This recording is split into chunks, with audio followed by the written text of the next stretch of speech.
Huh? Chapter 1, do I look up, or chapter 3? Chapter. I have a choice here. No, you're doing three chapters. We're doing three chapters. You're doing the second chapter and the third chapter in the three chapters. The day learning is the three. Rambam. Second chapter. Yeah, second chapter. Yeah. Chapter 1 is. Maimonides were still in the laws of offerings. We're going to do the laws of shkogos now, chapter 1, which means inadvertent transgression. When a person inadvertently does a transgression, okay, as opposed to willful. If you do a willful transgression of a negative commandment, you do not bring an offering. Offering only atones if you did something as a mistake. They might ask a question, it was a mistake, why should you bring an offering? Why should you bring a sin offering if you did a mistake? It was a mistake. Well, how come? Yeah, no such thing as a mistake. We should have known. Because we need to be mindful. Not just known, but mindful. All right. If we Shabbos and I started mowing my lawn on Shabbos, oh my gosh, I forgot it was Shabbos. What do you mean? So it's an inadvertent sin, but you should have been mindful of Shabbos and not done it. You're responsible for not being aware and mindful of what you should be aware of, right? Now, if someone doesn't know about Shabbos, we're not talking about that. We're talking about someone who knows it, Shabbos, and and they forgot. Now, if someone did it willfully, that, in other words, mow the lawn on Shabbos, they can't bring an offering because it won't atone for them.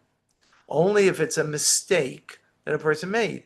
But a mistake, you're responsible for your mistakes, right? And therefore, you have to bring an offering in order to gain atonement. Is that clear? Okay. So we're doing the second chapter of the three chapters today. So just for anybody's who's looking inside Rambam.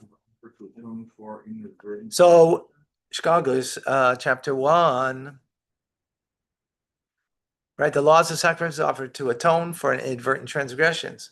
They include, in this text, 5 positive commandments. They include that a person who transgresses inadvertently bring a fixed sin offering. Okay. Number 2, the person who does not know whether or not he transgressed inadvertently should bring a guilt offering until he finds out that he transgressed, and he brings a sin offering. This is called a provisional guilt offering. You don't know, you're not even certain. Others, that's even worse in a sense. Like, you're so unaware whether you did this or didn't do that. Right? Number 3, that the transgressor should offer a guilt offering for certain sins. This is called a definitive guilt offering. Number 4, that transgressor, in other words, there's a sin offering and a guilt offering. They're 2 different offerings, okay? Number 4, the transgressor should offer a sacrifice for certain transgressions. If he is rich, he should bring an animal. If he is poor, fowl or a tenth of an ephah as a meal offering. This is called an adjustable guilt offering. Adjustable because depending on your capacity, your wealth. Okay? Number 5, the Sanhedrin should offer a sacrifice if they erred and issued an incorrect ruling regarding one of the severe transgressions. Okay? So this is now in the court. They also have to bring. Because the court said, oh, this is kosher, and in the end it wasn't kosher. And people, right, because of that, they are responsible and have to bring a sacrifice. Sin sacrifice. Sacrifice or guilt? Sin. Yeah. Okay, these mitzvahs are explained in the ensuing chapters. Okay, number 1, whenever a person inadvertently, as a mistake, violates one of the negative commandments, so not a positive commandment, right? If you forgot to say the Shema on time, that's nullifying a positive commandment. We're not talking about that, right? If you didn't put on your tefillin, we're not talking about that because that's all positive commandments. We're talking about only negative commandments, right? Like eating bread on Pesach. Oh, I didn't realize it's Pesach, right? Or as my wife knows somebody that invited guests over, Jewish guests, or come for a Passover Seder, and they brought a gift for dessert, and the dessert was chametz cookies, and the person ate it inadvertently, right? Still responsible for it, right? Like I mean, they're aghast, right? This person could do such a thing, but that's a side point. Point is, even that, right? How could you be mindful of something that someone else brought? Well, be careful, check.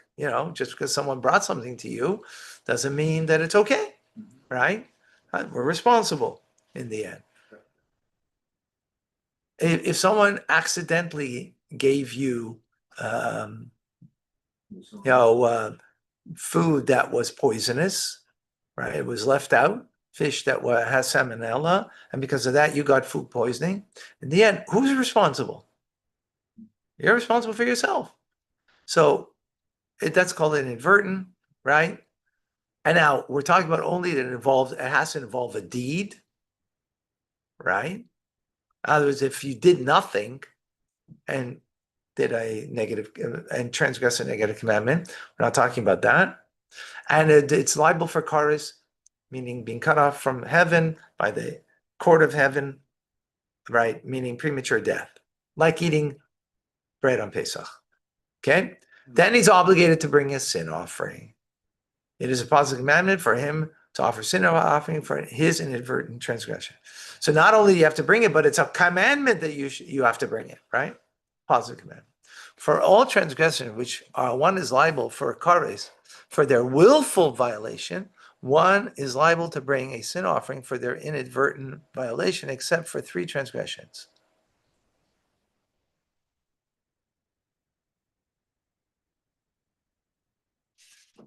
By the way, when will you get premature death from the hands of heaven? When you do it willfully. If you did it inadvertently, you don't get that, right? You're not going to get off, it's not that severe of a punishment, but you still need atonement, right? So in that instance, when there would be for that same transgression that you did it willfully, eating the bread on Pesach, for example, right? That you would get premature death, right? Giving a sin offering, does that mean you don't get premature death? It negates it? No, that's what you listen to the point over here. In the instance, for example, eating, I'm giving that, this makes it at least more clear to us. In the instance that you ate bread on Pesach willfully, you get, if there's 2 witnesses, right? You need witnesses with this, right? Actually, no, you don't need witnesses for this. Right. For lashes you would, but not for the witness, not for the premature death, right? You did it willfully. You don't bring a sacrifice if you did it willfully. Right. Right. If you did it willfully, there's premature death. Now, if you did the same act, but you did it inadvertently, then you bring the sin offering. Except for 3 instances. Blasphemy, you curse God. Negating circumcision, you didn't circumcise, right? Your father didn't circumcise you, and now you're an adult and you didn't circumcise yourself, right? And negating the Paschal sacrifice. In those 3 instances, right, you didn't bring the Paschal lamb offering on the eve of Pesach or Pesach Sheni, then you do not bring these offerings, okay? Now he explains. Negating circumcision and Paschal sacrifice do not require such an offering. Why? Because they are positive commandments, and the sin offering is brought only for an inadvertent violation of a negative commandment. Right. Because to circumcise yourself, the Torah says, it's a positive commandment. There's no negative commandment says do not be uncircumcised. Right? So therefore, it's not a negative commandment. It's only a positive commandment, right? So therefore, this law doesn't apply to bring an offering because you only bring the offering if you inadvertently didn't do the or transgress the negative commandment. Negative commandment, right? This is only positive. And likewise, the Paschal Lamb offering is also only a positive commandment, right? Right.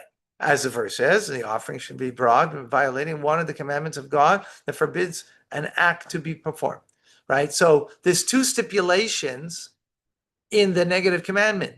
That first of all, it's a negative commandment, not a positive commandment, right? And secondly, that there had to be an act performed in doing the negative commandment. Because there are certain negative commandments, there's no act, as we will see. Right? Well, now he's going to give the example. And blasphemy does not involve a deed. What does it involve? Speech. Speech is not a deed, right?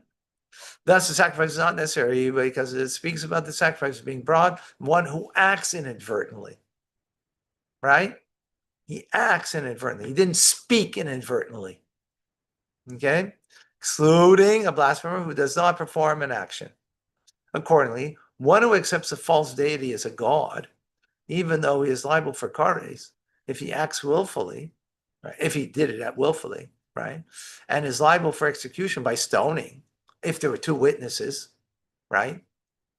To tell the person is exempt from a sacrifice if he accepted deity inadvertently because he didn't perform the deed, acting in violation of one, Negative. right? What happens if he bowed down to the deity inadvertently? You can bring sacrifice. You could, you must, You must. Oh, you must. you must. Because why? Because it was an action. Because it was an action. But if you just accepted the deity, you didn't do an action. That's just an acceptance in your hearts that you believe in this deity. There's no action there. You did it inadvertently, accidentally, right? Then you wouldn't bring an offering because there's no action. Clear? How could someone bow to a deity unwillfully? I said two different things here. Two different things. Bowing is one thing. Accepting is another thing. Accepting is just, I accept this deity as my God. There was no action there. No, you should not. There was no action there, right? But unwillfully, how could that happen? Like, I made a mistake. I thought that it was permissible. I thought it was permissible, to accept whatever, however it is. You did not. You. In other words, you weren't aware that this is not allowed. You weren't aware. However, whatever the context is, right? Huh? Maybe if you were Jewish, but you were raised a Catholic, and your parents told you Right, that and you thought that this was appropriate, right? And all you did it was in your heart. You didn't do any action. Just in your heart, this is what you believed, right? But you didn't know action. So then once you know that this is wrong, you wouldn't bring an offering though, because there was no action involved. If you actually did something, right? Like you bowed down to some form of, right, image of that deity, for example, right? Like if anybody did TM, transcendental meditation, part of the part of the procedure to be part of it is they have this whole statute and they have incense and so on, and so there's a procedure there that you are right, and you did TM, but you didn't know. You didn't know that this was wrong, right? That it's a deity for them, for who are the real believers. They cover it over. They just say it's a procedure, to be able to have the power to be able to and so on and so forth. But in the end, it's really a deity, right? Yeah. That's it. Would be an example. Number 3. With regard to all the transgressions punishable by kares in the Torah, except for the 3 with which mentioned, if a private individual violated one of these prohibitions inadvertently, he must bring a fixed sin offering, with the exception of an impure person who partook of sacrificial meat. Right? In other words, a person who was coming to the Holy Temple, right? Let's say for the holiday, and he's bringing an offering, and he was impure. He wasn't aware he was impure, because if he was aware he's impure, that means he willfully did it, right? He didn't realize that he was impure. He didn't realize that when he was in the hospital that someone died there, and he became impure. He didn't realize, he thought no one died, but then afterwards found, oh, person died there, and he became impure, right? For example. Because it's inadvertent. If he was aware, then that's willful, right? Comes to where. Well, otherwise you would never know that you were impure, right? Otherwise, how would you bring the offering? You have to become aware afterwards, exactly, right? So with the exception of the impure person who partook of sacrificial meat, and an impure person who entered the temple, these 2 do not bring a fixed sin offering, but rather an adjustable guilt offering, as will be explained. So he's making, in other words, now we're speaking, that'll be in chapter 10, we'll learn that, right?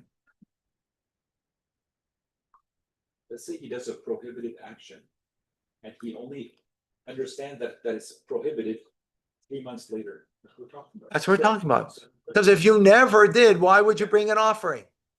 You have to become aware later at some point.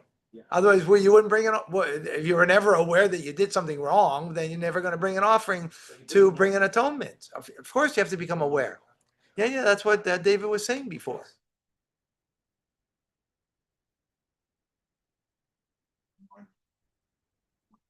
Okay. You're reading it? Not somewhere else. It is outside the study, but what do we do today? You realize that we did something wrong and we cannot bring a sacrifice now. So that was in the 3rd part of Tanya. We learned that today we give tzedakah. Because we cannot bring offerings today. We don't have a holy temple. So we give tzedakah in the placement of the sacrifice, because we can't do that today. Right. Very good question. All right, we're going to stop over here. I would love to continue, but this, the day after Labor Day, you got to labor. No, although this is the labor of love. A labor of love. Unbelievable stuff. Thank you, folks. All amazing. Thank you. Thank God you. bless. A reminder, TRC is going to be Wednesday night.